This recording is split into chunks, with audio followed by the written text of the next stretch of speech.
Ito ang balita ngayon. Viral at pinag-uusapan ngayon sa mundo ng social media. Ang di umano'y balita. Yan muna tayo, dadako sa Senado sapagkat yung impeachment ay posible raw makaapekto sa business sector at maging sa kabuuan ng gobyerno. Abang itong desisyon ng isang samahan ng relihiyon na magdaos ng kilos protesta ay patunay daw na may mga sektor na ayaw talaga na magkawatak-watak daw ang ating bansa kaugnay ng mga political issues.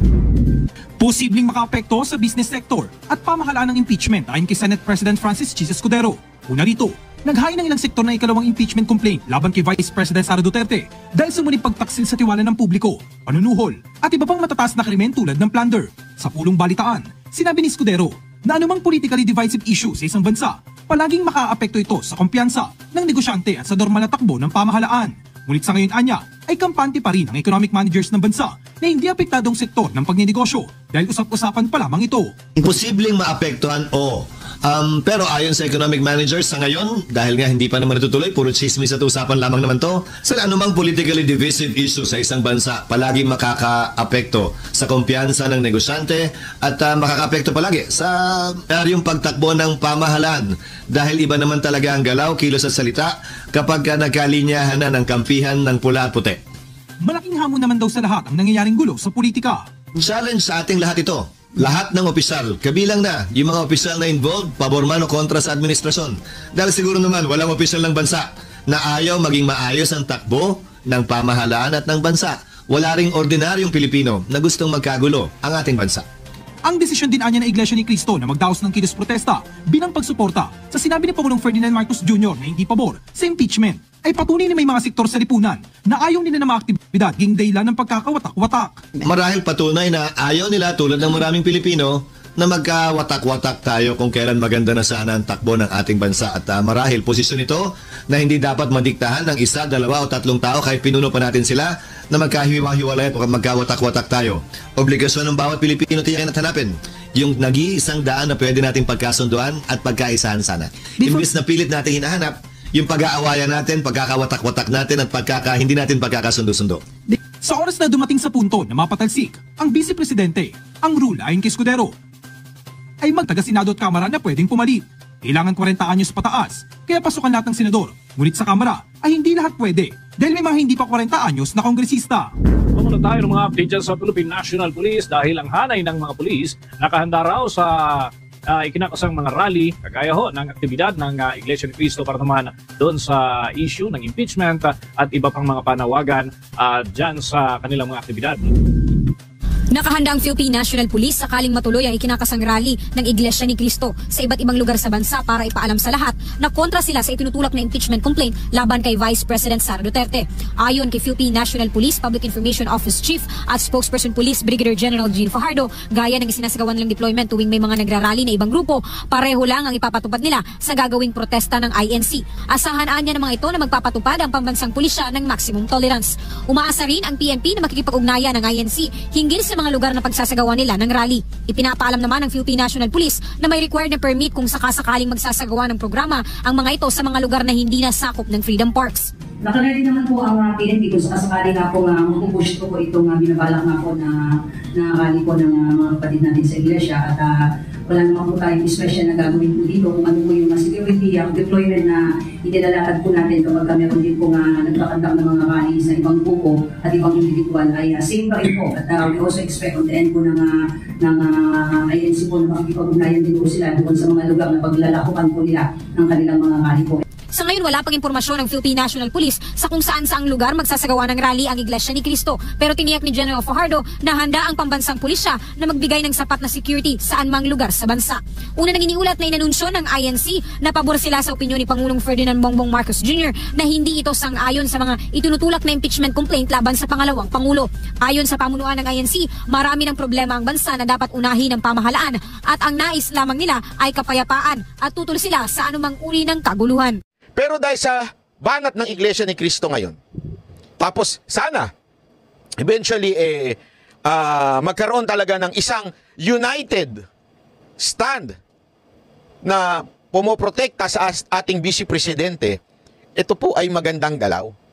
Kasi dito talaga natin malalaman kung, Mr. President, are you still in control of our country? Or si Romualdez na. Kasi nga, ngayon nga lang makikita ninyo, tila nag-loyalty check. Ipapakita ko sa inyo, ha? Ito, ayan, ayan. Ayan, di ba? Para kang, kasi itong mga nakaraang araw, alam naman po natin na si Pangulong Duterte nanawagan. Di ba? Nanawagan po siya Nanawagan po siya na magkaroon po ng pagsusuri ang ating kasundaluhan, ang ating AFP, na hanggang kailan daw kayo magsisilbi sa adik na presidente. Yan ang binitawan ng ating dating Pangulong Duterte. Kaya umugong kaliwat kanan ang kudita. Umugong kaliwat kanan ang pagkakausap di umano sa AFP. Tapos, bigla-bigla ang etong si Romualdez. Si Romualdez po, hindi yung si Pangulong Marcos. Bigla-biglaan itong si Romualdez nagpatawag ng meeting. At, alam mo ko ano? Dinagdagan ng 350 pesos ang allowance ng bawat sundalo kada araw. Alam mo mga kababayan, maganda yun. Maganda yun, pero ang tanong tuloy ng ating mga kababayan is, iyan ba ay one way of sinusuhulan ang ating mga sundalo para sila po ay manatili na tapat sa gobyernong ito? Yan ho ba'y hakbang ng panunuhol? Yan ho ang tinatanong ng taong bayan Kasi, pambihira, 350 lang ang suhol. Hindi natin alam, di ba? Ako, kayo ho magsabi, yang bang 350 na yan, yan ba ay isang panunuhol? O wala lang? Bigla lang, out of nowhere lang. Out of nowhere lang, biglang nagtaas sila ng budget. Ano sa tingin ninyo? Komento kayo dyan. Panunuhol ba yan o yan ay normal lang na hakbang?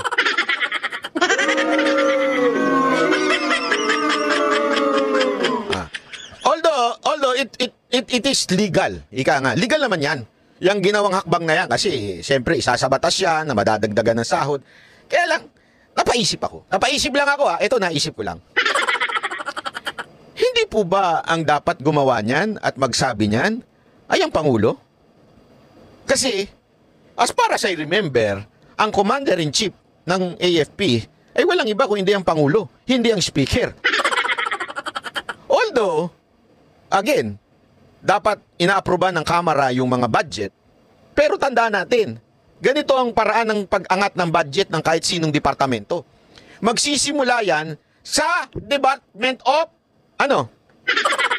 Budget and Management, kaya nga DBM yan DBM magsisimula yung proposal.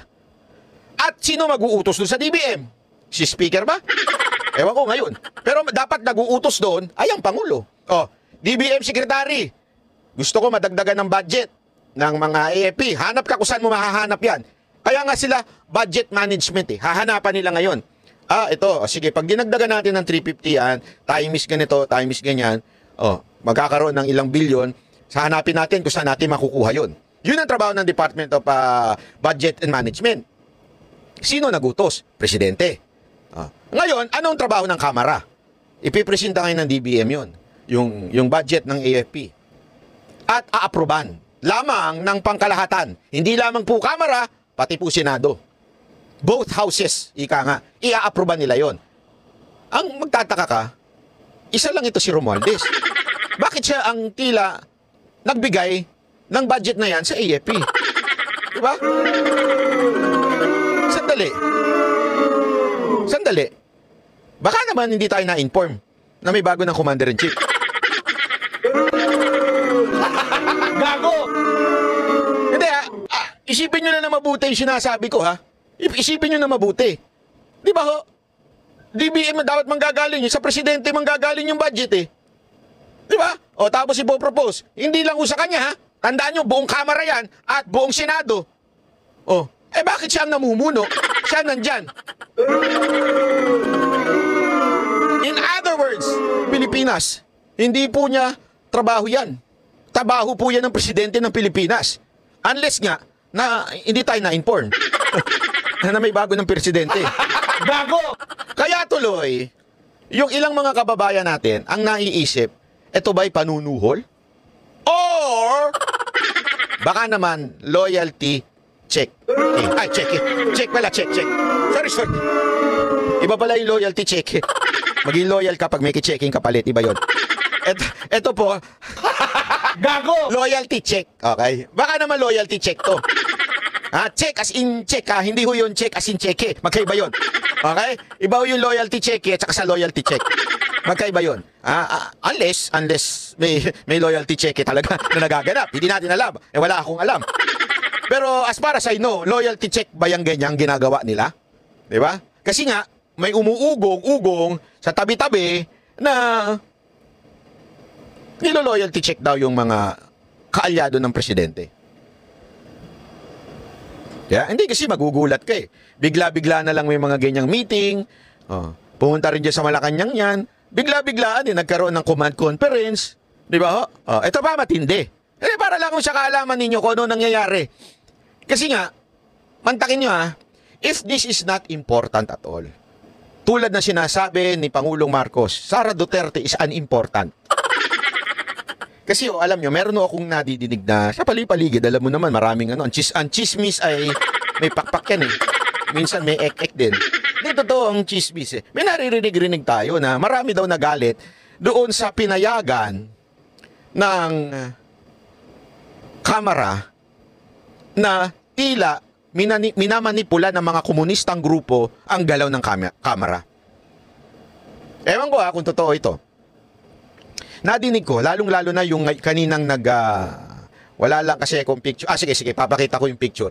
Kasi kanina merong nangyaring pagsampa ng itong mga makabayan black. Nagsampa ng impeachment dito proceedings itong case kay BP Sara Duterte. At grabe ho, pag tiningnan niyo yung itsura nila, sabi ko ay grabe naman. Pakita ko sa inyo ha. At ang balita ko lang, maraming na-disappoint na mga kapulisan at sundalo dito sa picture na ito. Ito, pakita lang natin. Ayan. Mantakin mo, yung mga kaalyado nito, yung mga kasamahan nila, yan po ang nilalabanan ng AFP at ng mga pulis. And yet, they are all standing in front of the seal of the House of Representatives. Kaya nga ang tanong na iba, bakit nakapasok na itong grupo na ito sa loob ng Kamara? Bakit tila sila ang nagdidesisyon at kumakamada sa galawan ng Kamara? Ang tanong nga dyan mga kababayan ito. Sa tingin ninyo, makakagalaw itong mga ito? Papayagan ito makapasok na ito sa higpit ng seguridad sa Congress? Lalong-lalo na yung kanilang matikas na Secretary General. At saka yung kanilang sergeant at arms. Sa tingin ninyo makakapasok ito mga ito nang walang basbas ng pinuno nila? Sino? Si Romualdez? Hindi ho. At dahil po dyan, may mga bali-balita tayo, maraming na-disappoint. Maraming nainis na mga sundalo, opisyal ng AFP. Ito, kwento lang naman sa akin to. Hindi ako sure kung totoo ito. Di umano, nagalit sila nung nakita nila itong picture na ito. Nagtaka sila, bakit? Bakit nangyayari ito sa Pilipinas? Yan kaya ang dahilan kung bakit tinipo ni Romualdez itong mga natin. Hindi ko po alam Hindi ko alam. Kasi, again, naririnig ko lamang na kwento. Kwento-kwento sa tabi-tabi, sa kanto, sa mga nagiinuman dyan kay Pedro, at kay Juan. Nakita ko lang. Hindi siya, pare. Yung mga apir ng apir, pare. Paglasing na, alam mo, pare. Ganun. Hindi ko alam kung ganun ang nangyayari. Pero ito ang sigurado natin. Ito ang sigurado. Ano ho yung sigurado na yon? Eto, panoorin niyo. Namataan ngayong gabi sa compound ng Malacanang ang ilang sasakyan ng mga kongresista at sitwasyon doon tinututukan live ni Ivan Maynila. Ivan. Yes, Emil, dumating ang maraming kongresista dito sa Palasyo ng Malacanang ngayong gabi. Dakong alas 6 nga kanina nang may makita tayong mga bus, 4 na bus ito na may markang House of Representatives. At papasok sila dito sa Palasyo ng Malacanang. Bukod pa riyan, ang ilang mga pribadong sasakyan na may plakang 8 na para sa mga sasakyan ng mga kongresista. Grabe. Agad nating tinanong ang Presidential Communications Office o PCO kung anong meron para saan ang malaking pagtitipong ito. At lalo't nataon ito sa gitna ng mainit na usapin ng impeachment laban kay Vice President Sara Duterte. Ano daw yun? Kaya mabilis sa paglilinaw ng PCO, itong pagtitipong ito raw ay fellowship sa pagitan ng Office of the President at mga miyembro ng House of Representatives at ito raw ay matagal nang nakaschedule. Nauna nang sinabi ng Pangulo, hindi siya pabor sa impeachment dahil kakain. Alam ko na yan Sabi ko na, alam ko na yung magiging dahilan nila eh. Matagal na yan. Yeah. Alam na. Sus, pabirang buhay ito. Hindi naman tayo pinanganak kahapon eh. Alam na natin yan ang magiging dahilan. Gago! Amang daw ito ng oras ng Kongreso at wala rin namang maidudulot na maganda sa buhay ng mga Pilipino. Emil, patuloy tayong kumakalap ng iba pang impormasyon at detalye. Akala ko ba bawal na gumamit ng 8? Kanina nga, meron na namang bida-bida na kasabay ko dyan sa EDSA. Oh, may mga blinker pa. Ano, ikaw si speaker? Kasi ang alam ko, Senate President lang at Speaker of the House ang pwedeng gumamit niyan. Bakit kayong mga walang kwentang 8-8 dyan gumagamit na? Yan na talaga ngayon ang siga-sigaan mga congressman eh. Nagaganap na fellowship dito sa Malacanang ngayong gabi. Balik sa Emil. Maraming salamat, Ivan Mayrina. Grabe ho. Eto, alam nyo mga kababayan, itong nangyaring, ito, pakita lang natin, yung 8-8 na yan, malaking pagtitipon. Okay yan. Para sa akin, okay yan. Kasi ito yan eh. Kita ninyo, nanawagan ng iglesia. Biglang nagkaroon ng pagtitipon-tipon. Na-pressure kaya ang ating presidente na kausapin itong kamera at sabihin, hoy, wag nyo na ituloy yan. Mayayari ako ng iglesia. Na-pressure kaya siya? Malalaman natin ngayon. Kasi, yung meeting na yan, it only means one thing. The president is the one controlling what is happening sa kamera. Wag na tayo magpaikot-ikot. Yun na ho yun. Kaya nga may fellowship na ganyan eh. Kaya nga may ganyan eh. May instruction ang Pangulo. Ang tanong, ang instruction niya ba ay tigilan yung impeachment o ituloy ang impeachment? Ngayon, pag itinuloy ng Kamara ang impeachment, it only means, yun ang gusto ni Marcos. Kasi miniting niya eh. Pero pag hindi natuloy yung impeachment, ibig sabihin, natakot to ang Malacanang sa galaw na gagawin ng Iglesia ni Cristo. So, whatever the result will be, maglalabas lamang ng katotohanan sa nangyayari sa ating bayan. Yun na ho yun. Kaya nga sinasabi ko sa inyo, ang ganda ho ng ginawa ng Iglesia ni Cristo dito. Apakagandang galaw ho nila ito. Ako talaga, natutuwa ako sa ginalaw nyo. Perfect yan. Maganda pa nga niyan, talagang magsanib ang Iglesia ni Cristo at ang KOJC para humaayos ang bayan natin. Bumoto ho ng mga matitinong senador. Oh. Kaya nga, alam mo, natutuwa ako dahil this time, itong Iglesia ho ay nagbigay din ho ng pahayag. Matinding pahayag. Actually, pangalawa na ho ito eh. Yung unang pahayag nila, that they are against PI. Yung People's Initiative ni Romualdez. Against sila doon. Naalala ko yan. At, tingnan ninyo, tumigil. Yeah? As in, wala, nasuplak. This time, they are against the impeachment of the Vice President. Malaking parte ang ginagawa ng Iglesia sa ating bayan. And ako, I'm really, really happy na tumatayo kayo. Again, hindi naman po natin gusto na, ayoko po isipin kagad na kinampihan. Oo, naniniwala ako doon na talagang ayaw nila ma-impeach si VP Sara Duterte. Pero gayon pa man, ang maganda kasi dito, ibalik natin yung real issue na hindi nagagawa ng mga public servant natin. Yung mga public official na kesa pinagtutuunan yung kahirapan, pagtaas ng presyo ng bilihin, paglustay ng pera ng gobyerno, mantakin mo walang proyekto na gagawin. Lahat itutuloy lang yung kay Duterte. Wala hong bagong proyekto ngayon. Oh, ano pa? Walang pera para sa disaster. Mantakin nyo, inamin na walang pera. Asa napunta pera? Yan nga yung dapat tinatanong. Hindi yung confidential pa. Alam nyo na nga confidential, tinatanong nyo pa in public. Kasi eto nga sabi ko nga magkano lang yung confidential pa na sinasabi nila na kay VP Sara Duterte? 250, 300. Iba-iba kasi yung lumalabas sa balita eh. Pero alam nyo ba kung magkano ang sa presidente? 4.5 billion. Hindi tinatanong yun. I respect that because it is a confidential fund and it must be used. Di ba? Para ho sa proteksyon ng ating bayan. I do not question that. Kaya lang, yung bang ihiwalay mo, ano mo lang, in other words, ang kini-question mo lang ay iisa. Yung pang hindi ganun kalaki na confidential fund, doon pa lang malaking katarantaduhan na yun. Hindi talaga sila for the truth. They are to destroy the image of VP Sara Duterte. At naging ano na to, naging, alam mo yun, isang malaking piyesta, katatawanan na yung nangyayari. Di ba? Napanood ko nga yung interview ni dating ombudsman na si Conchita, di ba? Ni ma'am. Alam mo, pinanonood ko yun. Ano ito Pinklawan to doon, dilawan ito noon. Oh. Pero kahit siya, natatawa na lang doon sa Quadcom eh. Kasi alam naman po natin, katawa-tawa na ang ginagawa ng Quadcom. Katawa-tawa na, wala na pong kwenta, nauubos na. Mantakin mo tuwan-tuwa pa sila, Quadcom yun, ibig sabihin 4 na komite. Mantakin mo, 4 na komite ang nakafocus para lang siraan ng mga Duterte. Para lang i-impeach si VP Sara Duterte. VP, hindi pa. Baka mamaya Madam Fernando. VP. Di ba? Yung 4 na komite na yun, nakalaan lang to destroy VP Sara Duterte. Mantakin mo.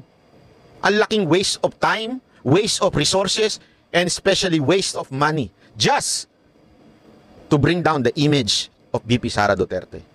That's why, itong call ng Iglesia, panalo ito. Palakpakan natin. At yun na nga mga kababayan, ano na ang masasabi mo? Kung mayroon kayong hinaingat komento patungkol sa balitang ito, please comment down below. Pag-uusapan natin yan sa comment section. At kung nagustuhan nyo ang video, ay huwag kalimutang mag-like at i-share na din para mas marami pang makaalam at umabot ito sa marami sa ating mga kababayan. Maraming salamat po!